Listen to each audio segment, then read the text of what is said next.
on health, which really demonstrates taking it farther. He said, health is not mere existence or clinging to the body. Keeping out of the hospital for a number of years is not health. To be able to resist disease, to bear strain, and to stimulate mental vitality, to feel the body as a luxury, as a bird feels when shooting through the air, and as a child feels always, is health.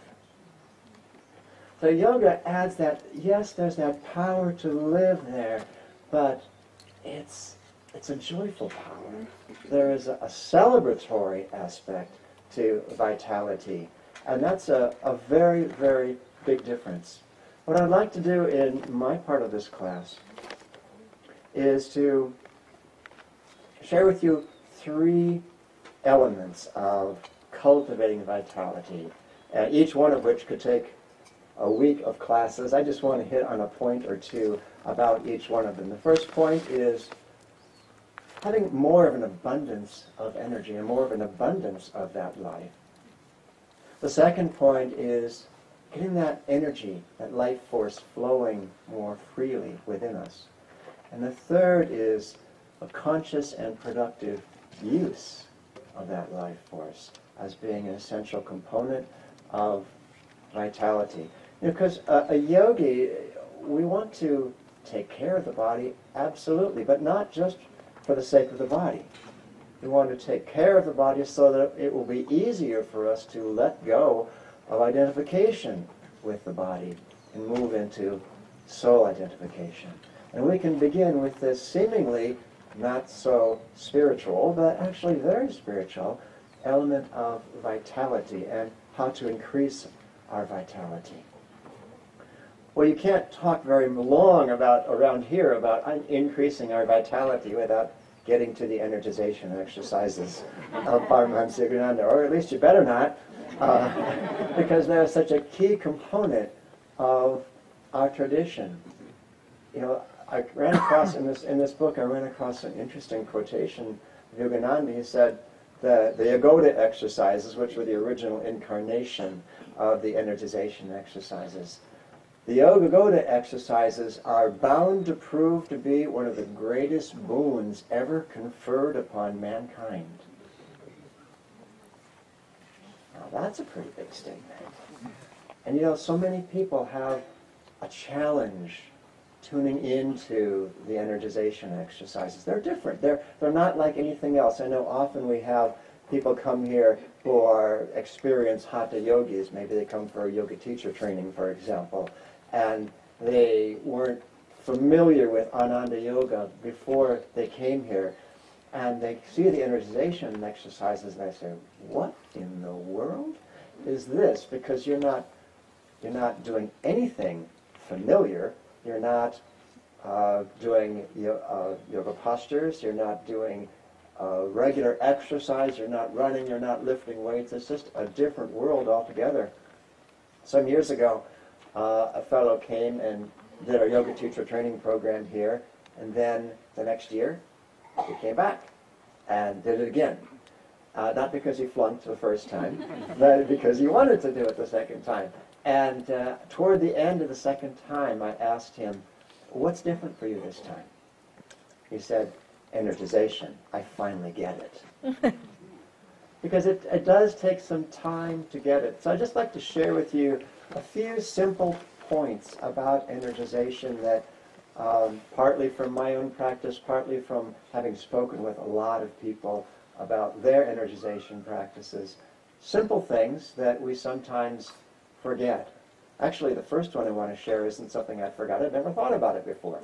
And that was, I started a new practice. I always tried to energize outdoors. There's so much more like prana outdoors to draw in. I know that's not always easy if you live in the city, but it's really ideal to do it outdoors. So I walk outside in the early morning, and before I energize, before I even pray to start energization, I just stand with my eyes closed and try to feel the vitality of nature all around me. And it's you know, when you stop and ponder it for a moment, the vitality of nature even at a time of year when there are a lot of things that are brown in this part of the country, vitality of nature is just overwhelming. And you think, I'm part of that. That same vitality is inside of me, and I can draw more of that. Nature has an abundance of it, and it's just waiting for me to draw upon it into my body. I just stand there for 15 seconds, maybe 30 seconds if I'm really getting into it. That's all. And it's just changed the face of my energization practice. Try it if you don't already do it.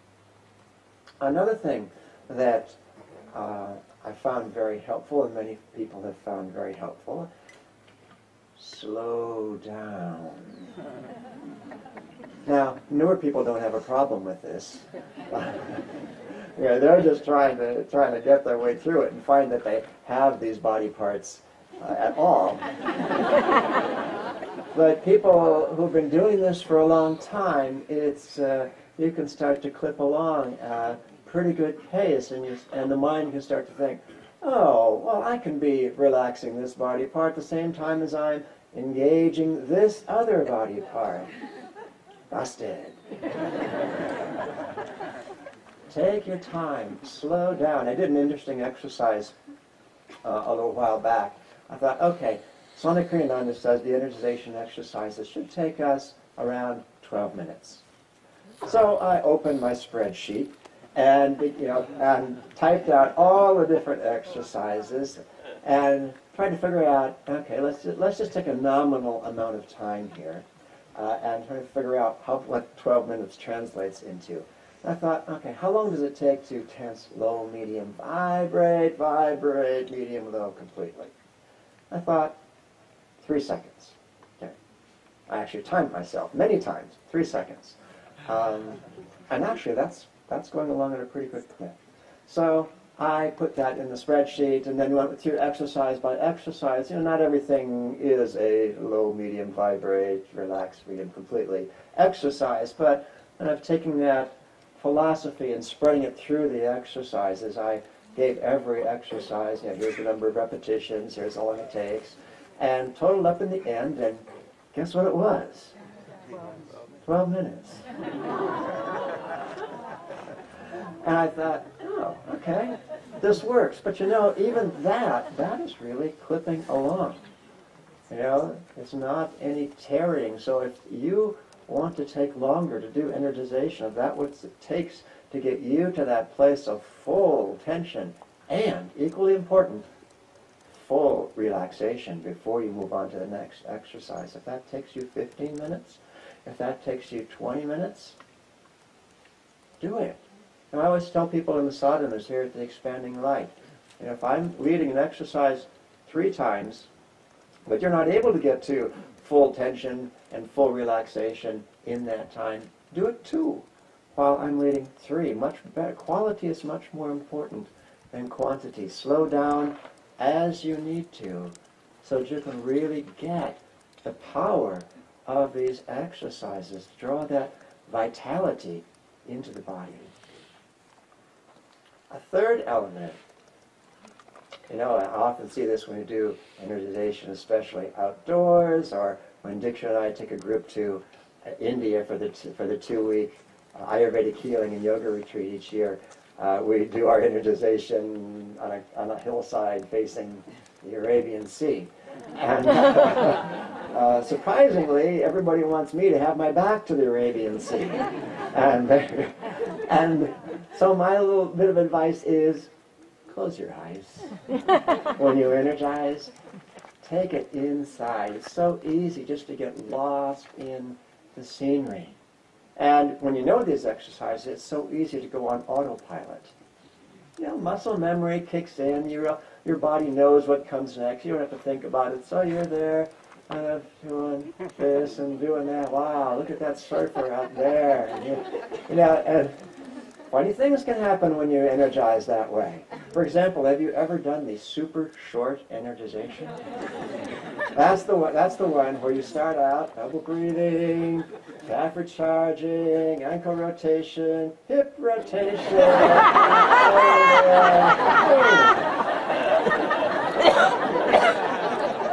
That was fast. so deep I wasn't even aware of the passage of time. And then there's the infinite loop energization. And where you're getting near the end, you've done the abdominal recharging, you're doing the double breathing once again, the calf recharging, ankle rotation, and then the calf and right back to the beginning. You can go pretty much indefinitely that way. You can go on autopilot. So close the eyes, go slower, pay attention. And the last thing I want to mention on energization is, just remember, this is not some subtler form of electricity that you're drawing into yourself. There's, as Master put it, there's the consciousness of divine joy in each lifetron. God is there in that energy, and you're working with that divine presence. Really try to tune into that as you practice these exercises. It's God with you. This is a partnership. And if you make it a conscious partnership, number one, it's a lot more fun. But number two, you get a lot more of that energy, vitality, and joy out of it if you just plug in. You know, when I first time I ever came to Rajarshi Day at Ananda Village many years ago, before I even moved to Ananda, each spring we have a all-community work day called Rajarshi Day in honor of Rajarshi Janakananda, Yogananda's foremost disciple. And it's a kind of time to lift the vibration of the whole community. Actually, when I first started doing this, it was primarily a time to get rid of trash that was strewn all over the ground, some of it actually buried several feet deep. I remember digging up an old automobile once. But this was my first Rajarshi Day, and we were engaged in the disposal of the plastic palace. So your old-timers will certainly remember the plastic palace. At one time, it was the Ritz. It was the most desirable housing accommodation at Ananda Village, and it was just over below where the Center for Radiant Health is now, on that very steep hillside. It was partway down the hillside, most of the way down the hillside actually, and there was a platform that went out horizontally. And the nature of the plastic palace, it was called that for a name, for a reason, that it was a very skeletal wooden structure with translucent plastic stapled to the skeleton as the walls. And that was, well, as I say, in the early days it was a place of high desirability, but by the time I came here it was a place of high degree of embarrassment to Ananda Village, and for this particular Rajarshi Day it was time to dismantle the plastic palace, which we had a big crew doing that. And everybody had different jobs. There were people with sledgehammers and people with crowbars and people with chainsaws. And my job was to take the wood that was being extracted from the plastic palace, carried up that steep hillside, and drop it on a burn pile up there. So I did this all morning long. And then we broke for lunch, and I did it all afternoon long. Now this was a very hot day. It was only May. We don't usually have days like this in May, but it was hot. It was probably 95 degrees, something like that. And in the afternoon, somebody decided to light the burn pile. And that made it substantially warmer. So I was laboring up this hillside with an armful of this usually rotting wood, and more often than not crawling with carpenter ants. But carrying it up the hillside to this burn pile. Of course, if you want to not have the burn pile go all over the place, you have to get very close to the burn pile in order to put the wood on it. And so that's what I was doing all afternoon. And about halfway through the afternoon, I started to get a little tired. In fact, I started to get a little bit discontent with this area of service that I've been assigned, and sort of, what time is it, and is it time to quit yet? And so I was pondering my disagreeable state of mind, and I happened to notice somebody else who had the same job as I did, by the way, and this was a woman, one of the nuns here. And funny thing, she'd been doing the same job that I've been doing all day, and she was marching rather smartly up that hill. And I thought, wait a minute. I'm younger than she is. I'm in better shape than she is. I'm bigger than she is. How come I'm tired and she's not? And so I watched her a little bit. And I saw that she was she wasn't connecting really with anybody. She was very internalized. And I could just see that she was involved in letting God's energy flow through her. And probably took a good bit of willpower, but enjoying that energy rather than thinking of the physical work that she was having to do. And she just never slowed down. And I said, well, I'm going to do that. And you know something? It wasn't hard at all. All it took was a shift of perspective. And it's the same in energization. It's a shift of perspective from, okay, tense here, relax there, tense here, relax there, into this is God flowing through me. It builds the amount of energy we have so remarkably. And we can do this anytime. We don't have to be doing any kind of physical exercise. You can be sitting right there in your seats and watching this and just feeling God's energy flow through you out in this amphitheater. Nature's vitality is all around you, underneath you, and blowing across the lake, through the amphitheater. It's there just to tune into. Try it. That abundant energy is always there. And then, the idea of getting the energy flowing freely. It's very easy for energy not to flow freely through us. That we have plenty of ways for it to get stuck. And I'm not talking like sticks and stones in plumbing, but rather ways in which energy gets siphoned off into this or that unproductive usage. Our speakers yesterday did a wonderful job of talking about resistance. Resistance as the great magnetism killer. Right? And resistance is the great vitality killer also. But I'd like to talk about a different kind of energy getting hijacked. We may think, it's easy to think that because energy is moving, therefore it is flowing freely. And that's just not true. And Jyotish talked about this in the class on Tuesday morning. He talked about when we react to life circumstances. Oh yeah, energy flows. When wonderful things happen, energy flows upward. Oh great. You know, when things that we don't think are so wonderful happen, oh great. Energy flows downward. That is flowing energy. There's no question about it, but it is not freely flowing energy. Because it is energy that is simply responding to habit patterns that we have developed over these many incarnations of liking this and disliking that. And even when it's, oh, great, that doesn't mean we're free. That just means we are following the pattern that we have established in days gone by, and that energy is not free, and we're not free. So to begin to insert ourselves into this reactive process, and to stop that, if it's going, oh great, you think, well, that's a good thing, right? Not if it's outward. Because it's just, as Jyotish was saying, it's just convincing us that the next way to be happy is to have the next oh great.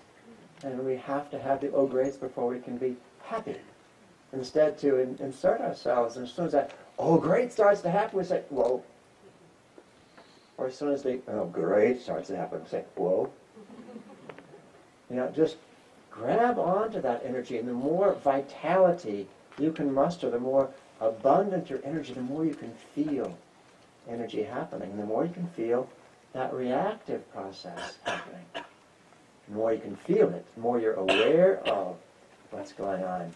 That is the place that you can insert yourself in the process and say, wait a minute, I am not going to get kicked around by the frogs of past habit.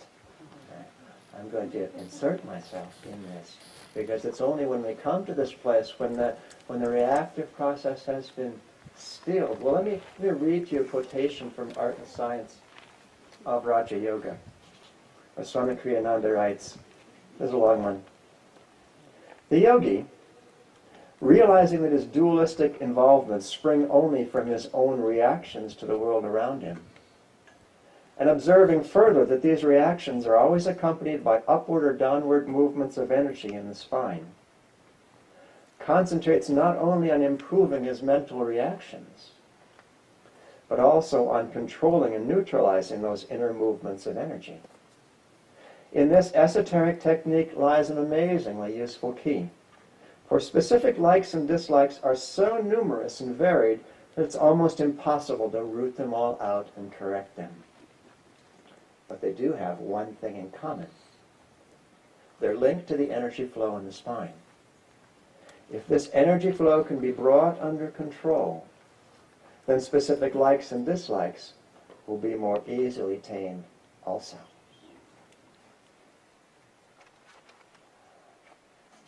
Our energy comes more under our control. Our mind, much more importantly, our mind comes more under control. And then the energy that's flowing in our body really does become free.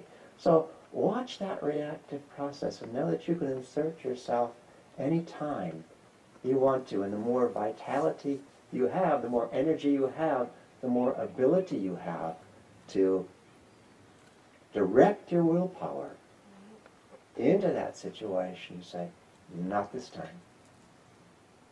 Not this time. I am going to be free.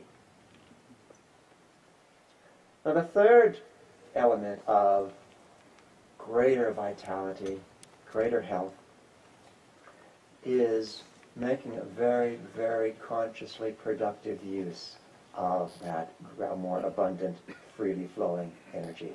One of the uses I just talked about, inserting yourself in the reactive process.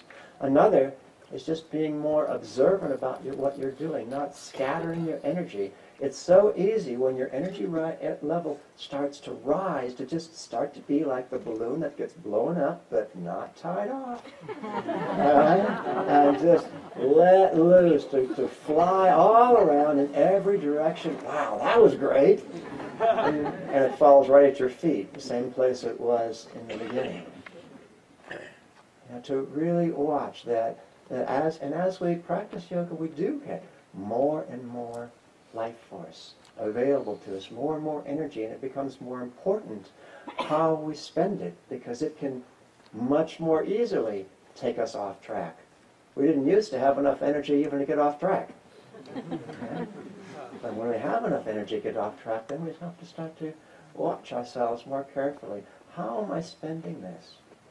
You know, I was so interested. I still remember the first time that I saw the video that we have of Master Paramahansa Yogananda, the two different video clips. The one where he's just sort of out on the city streets, you only see it for a small number of seconds, then another when he's performing a wedding ceremony.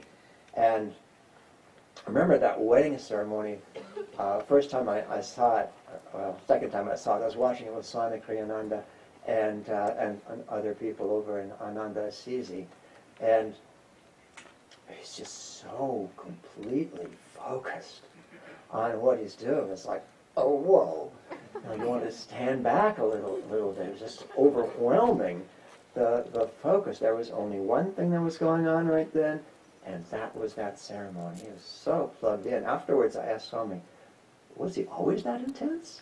And Swami said, oh, yes. He was always that intense. Not always that serious, but always that completely focused on what he was doing.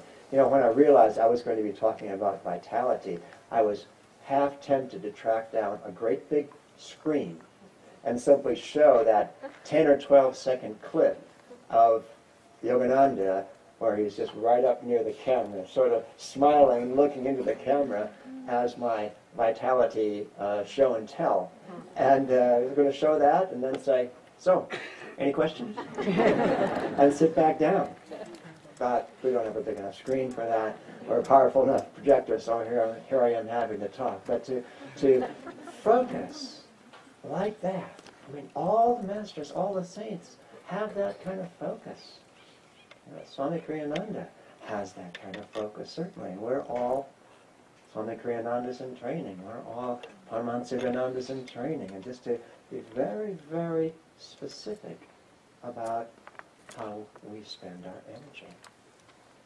You know, I've just finished writing a book on Ananda Yoga, waiting for crystal clarity to say, okay, we can start on it now. We can design it now. It's called Spiritual Yoga, Higher Awareness Through Ananda Yoga. In this group, the term spiritual yoga, of course, is redundant, but in the world at large, it is not redundant. There are many different kinds of yoga that have nothing to do with spirituality, which if I had more time, I'd get into, but I'm not going to. But over the years that I've been teaching Ananda Yoga, I've really come to see the simplicity and the genius of this practice, which came from Master's approach to Hatha Yoga, but Swami formalized it into the Ananda Yoga system. And really, I've come to see what we're doing is gathering our energy and simply using our energy to give strength to positive states of mind. Why? Because it's in those positive states of mind that we're on the wavelength of God. It's really that simple. It is God's grace that is going to come and help us, but it can't come until we have, it can't penetrate to us. It's here already, but it can't penetrate into our consciousness until we are there on its wavelength. And then all the practices, this is what we're doing. Even in Kriya Yoga, you know, we're not going to storm the gates of heaven with Trikonasana. We're not going to storm the gates of heaven even with Kriya Yoga. What it's going to do is to open us to God's grace. And the more we can put that awakened vitality, that awakened energy into our practice, the more we can be lifted up onto that level where those states of mind always have existed, always will existed.